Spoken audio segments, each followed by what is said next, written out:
Hades 2 is an amazing game, but it drove me insane. Let me show you how that went. Spoiler alert, we did overcome this behemoth of a game, but not without many,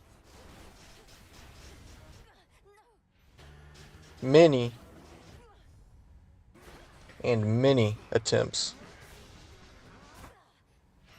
But stick around to see how I beat Hades 2 with over 30 hours of gameplay and only a few migraines.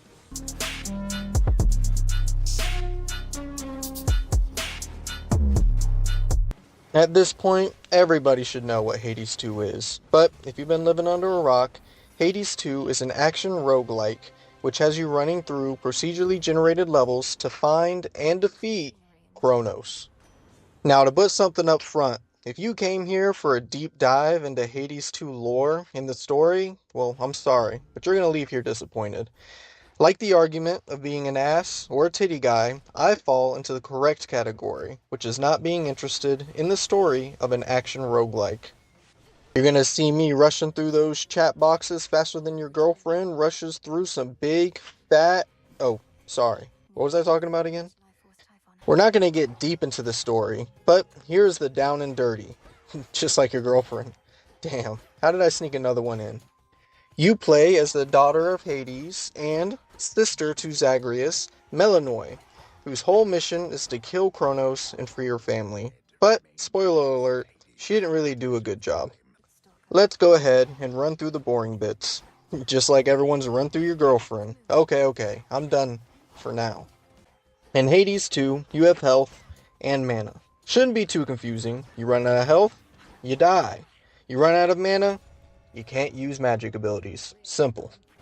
You can use something called hexes, but since I'm Big Chungus Giga Chad Energy, no cap. I don't use them. What am I even saying right now? What am I doing with my life? Of course, what is a roguelike without the weapons? For the weapons, I've wrote a rap song. It's available on iTunes and Spotify now.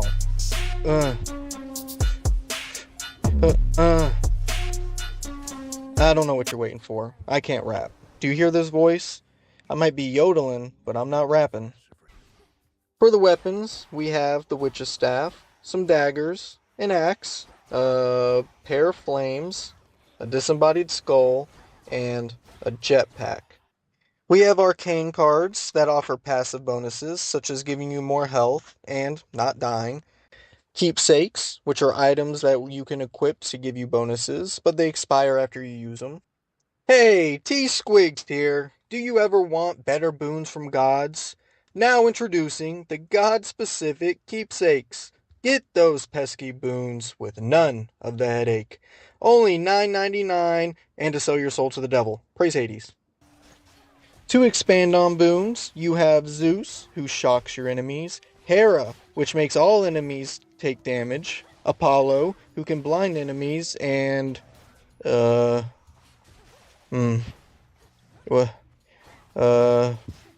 Zeus, damn it. But enough of the boring mechanics. Let's get into the actual gameplay, starting with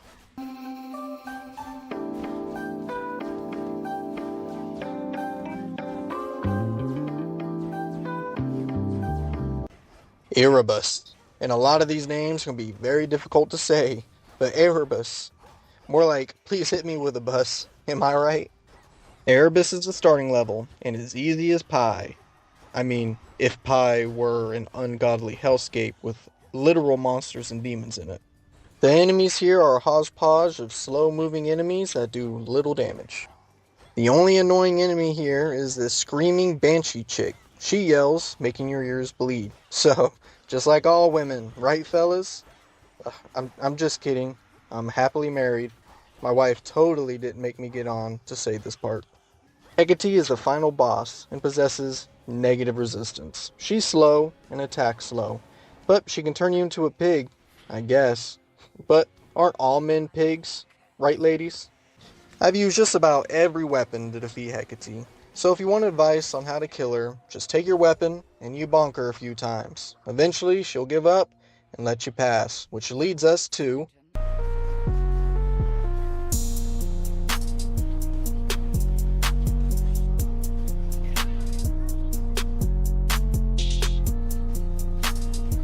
Oh, Oceanus, how you destroyed me over and over again, having me sitting over here sore. I mean, even sorer than that guy's girlfriend. I kid, I kid. She doesn't get sore. If I could sum up Oceanus with just one word, it would be projectiles. Projectiles, projectiles. Well, I guess that's 3 words. If Erebus focused on slow attacking enemies, then Oceanus focuses on projectiles that pelt you deep and hard. Whoa. Pause. There's some annoying ass enemies. Oh, did I also mention that you can fight this rat called, no?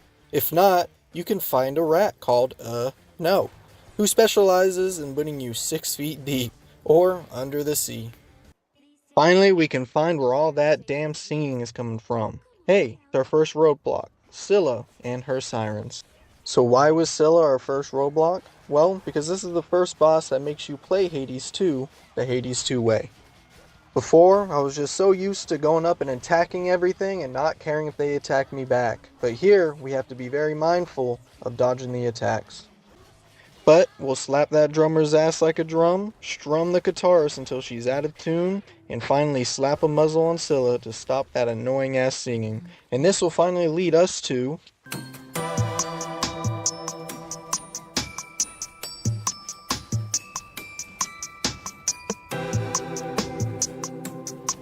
Hey, Fields of Mourning.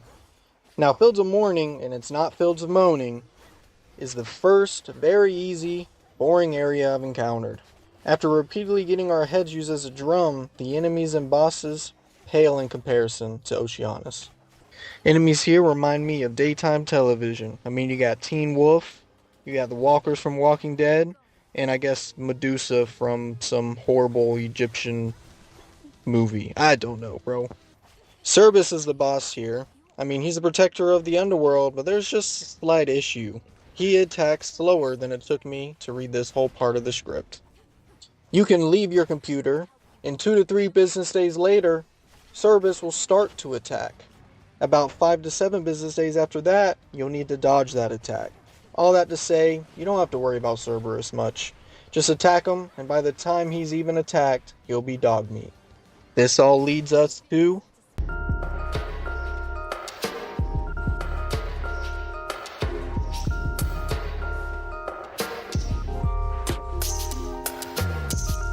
So Tartarus, the House of Hades. This is where Kronos is. But something I think I forgot to mention is that if you die during any part of your run, you don't get to start over where you died. You have to start all the way back from the beginning. Return to go, and you're not collecting $200. So I want you to be a little introspective for me real quick, viewer. Think you make it all the way to Kronos, with the thought of failure and having to do it all over again, fresh on your mind, knowing that with your death, you have to restart. Sounds stressful, right?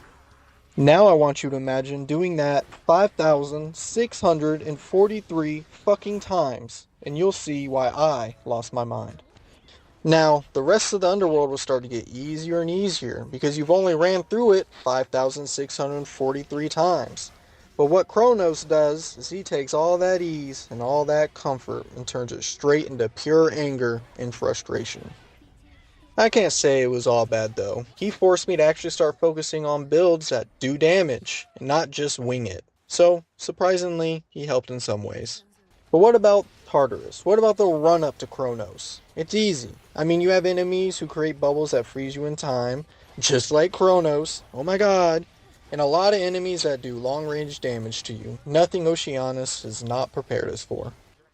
After 15 hours of gameplay, we finally beat Kronos. We defeated him with the Umbral Flames aspect of Moros. This aspect does big boy damage by exploding your special attacks with your basic attacks. This build uses a lot of mana, but if we use boons from Zeus and Hera, it can easily put out bukus and bukus of damage. Now here is the big brain strategy. If you ever want to play Hades 2 and you get to Hades, what I would stress to you, what I would plead for you to do, is just save up a shit ton of Death Defiances and damage race them. There's no bosses after them, so just damage race them and you can kill them. So we won, right? Yes, we beat Hades 2. Wrong, you doo-doo dunderhead. Now we get to see what else we have to do in Hades 2 to beat it. If Hades 2 was just killing Kronos, it wouldn't have driven me insane. But let's break out the checklist. Next thing we have to do is climb through Olympus to kill Typhon. Not once, but 4 times. In Kronos, well, we have to kill him another 6 to 7 times. 6, 7, meme shit, whatever. But we'll get to exactly what we have to do after we go up, up, up. It's our moment.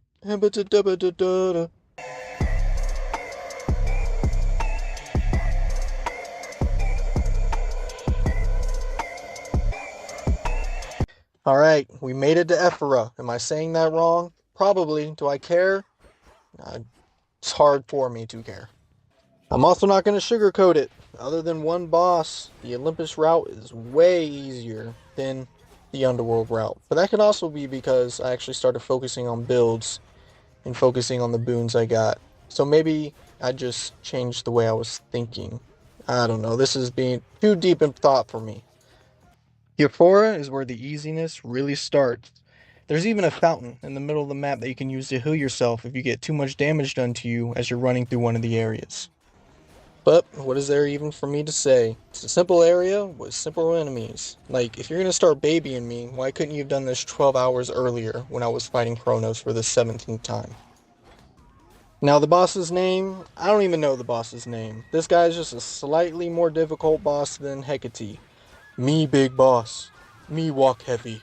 Me do big damage. Me hard boss. He's not a hard boss. Either way, this leads us to...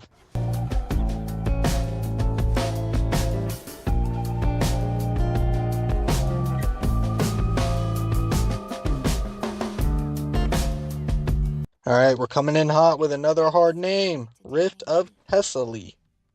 So, it is kind of strange to me how both second levels of the different routes are focused on water. Is it important? No. Does it change anything? Also no. Why am I still talking about this? Also no. Oh, wait. So this map has small, cramped areas with enemies that do damage in a big area. Does this make them more difficult? No. Why am I still doing this bit? The boss of this area is Iris. You have no strategy for fighting her because she's so damn squishy. She goes through multiple phases, but it doesn't really matter if you can kill her before she can do anything. So, it doesn't really matter. Iris, though, I was trying to hunt her up a little bit. I wanted Iris to be that girl. 10 out of 10 character, though. You can call her a masturbator. Alright, viewer, we're here. We made it to the last area in the game, Olympus. So let's get through these last 2 areas a little quicker, so my video is not 35 minutes long. But Olympus has enemies who attack you. I know, it's surprising. You can kill them by doing damage. Very interesting. And Prometheus is the boss here, and he's hard, just like I am. He's not that difficult, but he is the boss that gave me the most grief as I was going through the whole Olympus route. If you focus on dodging him, rather than just powering through his hits, you can beat him pretty easily. My issue is, I read something, somewhere, probably Reddit, that cesspool of degeneracy, that said, just damage race him. He's easy. Goofy ass comment. After I started dodging his attacks and focusing on dealing damage in between his attacks, we started making some progress. We made it. Almost to the top. We can see it. But what's in our way? Well, only the most annoying enemy types imaginable. Let's play a little game. You let me know if this sounds crazy. Is it wild to have mini bosses randomly sprinkled into your arenas? How about enemies who fly and shoot tracking projectiles at you? Let's end it with Typhon randomly disorienting you as he slaps you in the face with his limp dick. And your reward for this area? Typhon. So he's the tankiest boss in the game, but, say it with me, damage race since he's the final boss and you don't have to worry about anything after him. Damn. You're really bad at that. You didn't follow along at all. So, we defeat Typhon for the first of 4 times. So, now it's time for the rest of the runs. We beat Kronos what feels like another 1,000,000 times, and Typhon another 3. And the payoff? Kronos' dickhead ass gets to live. Good family ending. Fuck that. Kronos should have died. So, we did it. Even with me going insane, we beat Hades 2. After all that, you'd think I hated Hades 2, but you'd be wrong. I love this game. So much fun. One of the best roguelikes I've ever played. Am I tired of talking about Hades 2? Of course. Will I continue to test my sanity to play more? Oh, you know it. So if you like this video, please like, comment, and subscribe. And if you want to watch me play more games, hit that button that just popped up on the screen. And like always, peace out, homies.